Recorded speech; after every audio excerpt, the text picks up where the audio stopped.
트라이애슬론 국가대표 출신인 20대 여자 선수가 훈련 과정에서 심한 가혹행위를 당했다며 스스로 목숨을 끊었습니다. 감독과 팀닥터, 동료 선수까지 4명이 지속적인 폭언과 폭행을 일삼았습니다. 포항 영일만항을 오가는 인입철도가 오늘부터 본격적인 상업 운행을 시작해 저렴한 철도 운송 시대가 열렸습니다.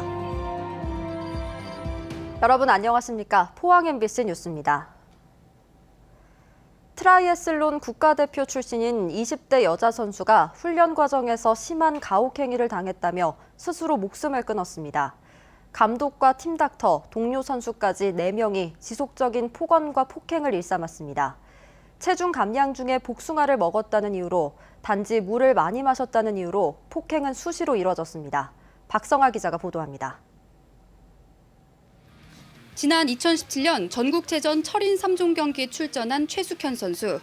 고교 시절부터 각종 대회에서 메달을 휩쓰며 두각을 나타냈던 최 선수는 지난달 26일 부산에 있는 숙소에서 스스로 목숨을 끊었습니다.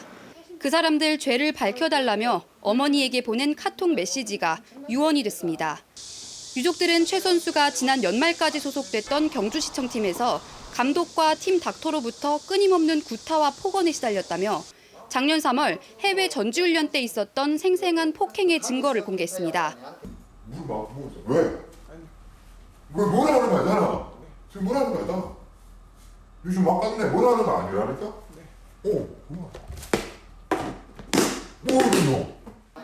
체중을 줄이던 도중 복숭아를 한 개 먹었는데 물을 마셨다고 둘러댄 게 폭행의 이유였다고 유족들은 고발했습니다.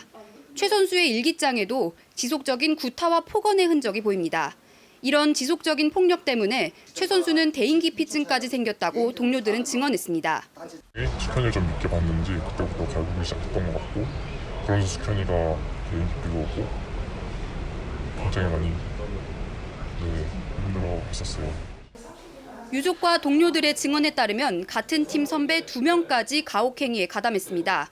선수 생활은 지옥이나 다름없었다고 유족들은 호소했습니다.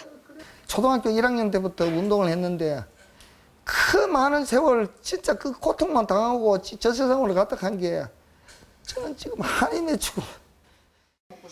지옥 같은 선수 생활에 절망한 최숙현 선수는 올해 3월 감독과 팀 닥터, 동료 선수 2명을 폭행 등의 혐의로 고소했고 2달 뒤 경찰은 기소 의견으로 검찰에 사건을 넘겼습니다. 폭행 피해를 당한 다른 동료 선수 2명도 조만간 감독 등을 추가로 고소할 예정입니다. MBC 뉴스 박성아입니다. 포항 영일만항을 오가는 인입철도가 오늘부터 본격적인 상업 운행을 시작해 저렴한 철도 운송 시대가 열렸습니다. 영일만항 경쟁력이 강화될 것으로 기대되지만 코로나19 사태로 수출입 물동량 자체가 크게 줄어 당분간은 화물 확보에 어려움이 예상됩니다. 이규설 기자입니다. 컨테이너 화물을 가득 실은 757이 기관차가 기저귀를 울리며 서서히 움직입니다. 포항 영일만항 인입철도에서 화물 열차가 첫 상업 운행을 시작하는 역사적인 장면입니다. 열차는 우드 펠릿이 든 컨테이너 40개를 싣고 화력발전소가 있는 강릉으로 향했습니다. 포항시는 6년여 공사 끝에 지난해 12월 인입철도 공사를 마무리하고 시운전을 거쳐 상업 운행을 시작했습니다. 우선 포항에서 강릉까지 일주일에 6번 운행할 계획입니다. 그동안은 육상으로만 물동량을 이동했는데 앞으로는 육상하고 철도하고 같이 두 트랙으로 물동량을 운송하면 아마 영일만항의 물동량 확보에 큰 도움이 될 것입니다. 무엇보다 철도 운송은 육상 운송보다 훨씬 저렴하고 대량 운송이 가능합니다. 특히 주요 화물인 우드 펠릿은 그동안 주로 부산항을 통해 수입됐는데 소비처인 강릉까지의 거리는 포항 영일만항이 380km, 부산항은 560km로 영일만항이 부산항보다 180km 짧습니다. 2022년 동해 중부선이 완전 개통되면 포항에서 강릉까지의 거리는 220km로 더 줄어들게 됩니다. 여기에다 포항시 인센티브까지 더하면 강원도로 가는 컨테이너 화물 운송비는 영일만항이 부산항의 절반 수준이어서 충분히 경쟁력이 있다는 분석입니다. 또 포항 강릉강 중앙선 선로에는 동해 동부메탈, 영주 노벨리스 코리아 등 대형 화주들이 포진돼 있어 영일만항 물동량 확보에 도움이 될 것으로 기대됩니다. 포항 영일 신항만의 수건 사업인 항만인입철도가 오늘부로 개통이 되었습니다. 항만인입철도는 포항 영일 신항만의 물동량 활성화에 큰 기여를 할 것으로 생각되어집니다. 하지만 코로나19 사태로 수출입 물동량 자체가 크게 줄어 당분간은 화물 확보에 어려움이 예상됩니다. 지금까지 포항 영일만항은 물동량 확보가 여의치 않아 운영에 빨간불이 켜져 있었지만 인입철도 개통을 계기로 상황이 나아질 수 있기를 기대해 봅니다. MBC 뉴스 이규설입니다. 민선 7기 2년 동안 경주시는 미래 성장 동력을 마련하는 성과를 거뒀지만 맥스터 증설 등을 두고 갈등도 이어졌습니다. 준하경 경주시장은 후반기 2년 동안 지역경제 활성화에 행정력을 집중하기로 했습니다. 임재국 기자가 보도합니다. 민선 7기 2년 동안 경주시는 지역경제 활성화를 위한 토대를 만들고 확대하는 데 집중했습니다. 예산은 2천억 원 증가해 1조 6천억 원 규모로 커졌고 부채는 45% 줄었습니다. 2만 3천여 개 일자리를 창출하고 50개 기업을 유치했습니다. 2년 연속 스마트 기반 구축 사업에 선정됐고 수소연료 발전소 투자 유치 등 미래 신성장 동력 산업에 기반을 다졌습니다. 혁신 원자력 연구단지라는 큰 대형 프로젝트가 성사됨으로써 포스트 원전 시대 이후에 우리 경주의 먹거리를 마련한 것을 보람으로 생각합니다. 반면에 총선 과정에서 갈등이 이어졌고 태양광 건설 등 각종 민원과 맥스터 추가 증설을 둘러싼 논란은 끊이지 않고 있습니다.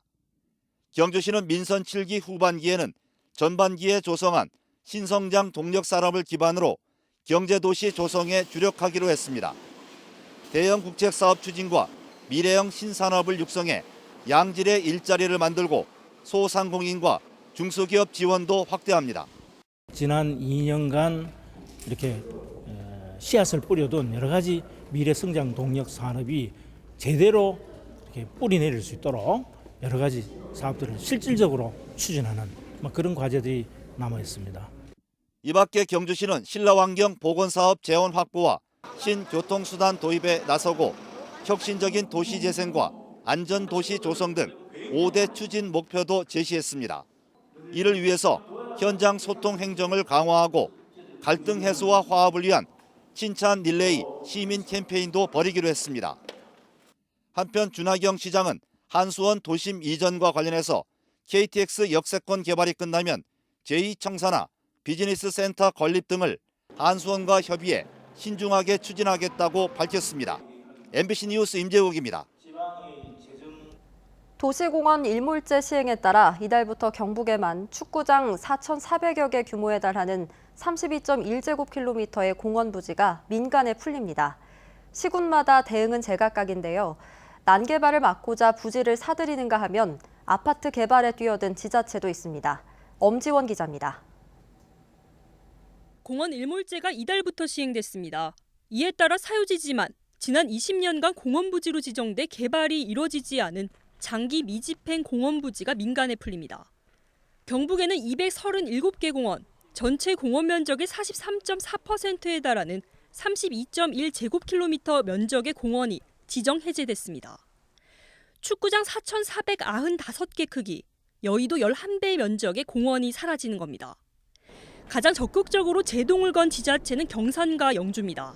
경산시는 성암산 공원 등 두 곳의 용도구역을 도시자연 공원구역 등으로 변경을 신청해 서울시와 같이 개발 행위를 사실상 영구 제한하는 초강수를 뒀습니다. 영주시는 지난 3년간 시 예산 177억 원을 들여 공원 부지 5곳을 매입해 사라질 공원 면적의 75%를 지켜냈습니다. 효력을 유지한 5개 공원에 대해서는 시민들께서 자유롭게 휴식 공간으로 활용할 수 있도록 개발을 완료할 예정입니다. 반대로 아파트 건립에 나선 곳은 도내 6곳, 포항 3곳을 비롯해 안동의 옥송 상록공원, 그리고 구미와 경산 1곳씩입니다. 민간공원 특례 사업으로 부지 30%의 아파트를 짓고 나머지는 공원으로 조성해 지자체에 기부 체납하는 방식이지만 난개발에 대한 우려는 여전합니다. 앞서 안동과 문경에서는 일몰제 시행 한 달 전 민간 특례 사업이 무산되면서 대책을 마련할 틈도 없이 개발 제한이 해제되기도 했습니다. 그렇게 되면 지금 안동시에서도 손을 쓸 수 있는 방법이 없고 오늘부터 개발 요구가 이렇게 신청이 들어올 건데 그러면 이 난개발에 대한 대책이 지금 봐서는 전혀 없어요.